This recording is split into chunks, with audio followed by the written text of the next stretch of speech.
We will deliver in the weeks to come on additional efforts and financing. I want to confirm, Volodymyr, that we will deliver in the days to come additional Aster missiles, new training programs and new Mirage.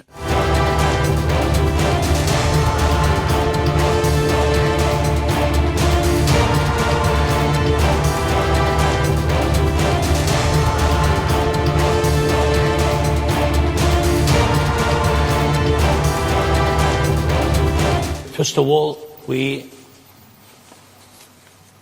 not finding and we're not searching the way how to stop Putin and how to finish this war without the United States. So our plan is to make strong steps together.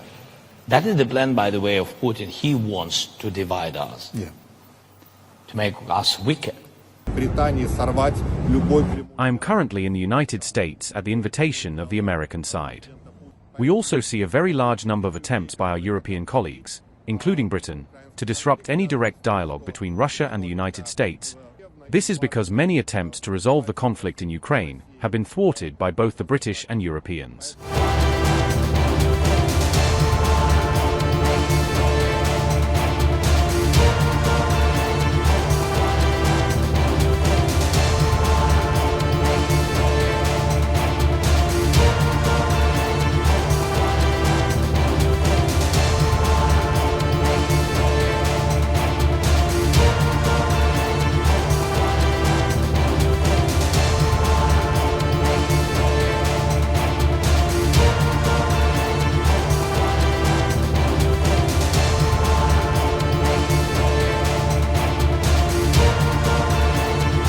Very clearly, this coalition is a coalition for peace, and no doubt. And Volodymyr constantly reiterated his availability for peace, and we built this coalition precisely to achieve a just, robust, and lasting peace, and neither a surrender nor precisely a permanent conflict. And this is where Russia is the opposite, the one to have launched this illegal and unjustified war, until now to have refused any negotiation. We will deliver in the weeks to come on additional efforts and financing. We had a very long discussion at the European Council yesterday. We will make progress in the weeks to come. Probably Ursula and Antonio will revert on that, but I'm confident that we will finalize our discussions.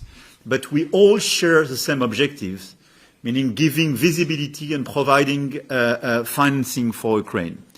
In parallel, we also need to continue to step up our military support to Ukraine. Air defense capacities, long-range capabilities, drones and anti-drone system.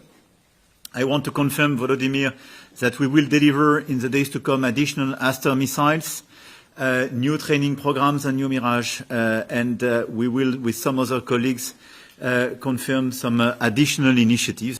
The sanctions and the American sanctions, as Keir indeed mentioned them, are clearly a turning point. And they are perfectly synchronized with the 19th package of the Europeans for the very first time. And the efficiency normally of these sanctions should clearly impact the financing of the war effort in Russia. And we have to follow up. We must now work on the 20th package to continue to raise the cost for Moscow and engage with all our colleagues, which sometimes help to circumvent these sanctions, and clearly follow very carefully oil and gas as the key points to be sanctioned. I ask you, colleagues, to appoint one point of contact by nation in order to share intelligence, to share best practice, and to follow very concretely this action which is being delivered, but we are increasing our efficiency. So together we have defined a strategy to support Ukraine's future security so that it can deter and defend itself against a future attack. And I want to thank once again all the Shots for the great work. And it's very important to follow up our effort, to follow up the planification, and to continue the work to engage with the US. And I think it's very important as well to have UMAM completely involved for regeneration efforts.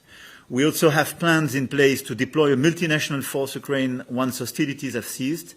with a view to help secure Ukraine's skies and seas and regenerate Ukraine's armed forces, with the support and input of 25 participating countries.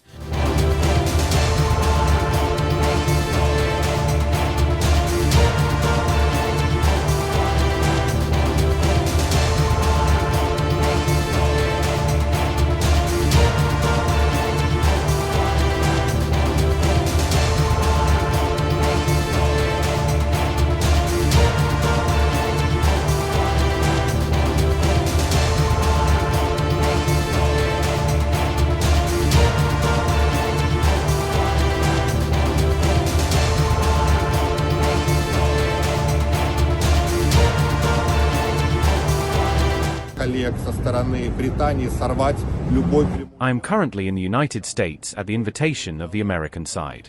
This trip was long planned and has not been cancelled by the American side, despite a number of unfriendly actions the American side has recently taken.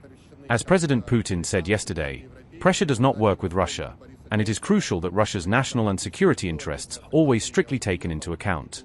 Therefore, the potential for economic cooperation with Russia remains, but only if Russia's interests are respected. We also see a very large number of attempts by our European colleagues, including Britain, to disrupt any direct dialogue between Russia and the United States, any direct dialogue between President Putin and President Trump. This is because many attempts to resolve the conflict in Ukraine have been thwarted by both the British and Europeans. We remember Boris Johnson, who, after a peace agreement had essentially been reached, arrived and, having received £1 million from his sponsors, said, "No, we shouldn't negotiate a peace agreement with Russia." Therefore, these attempts by those who want to prolong the Ukrainian conflict are linked to the fact that the British economy is in dire straits, the EU economy is in dire straits, and it's important for them to portray Russia as an enemy. Therefore, we will continue discussions with the American side. We will continue the dialogue with the American side, clearly communicating Russia's position.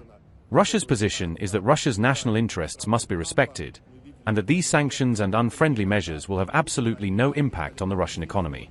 They will simply lead to higher prices at gas stations in the US, because oil prices have already risen and will continue to rise.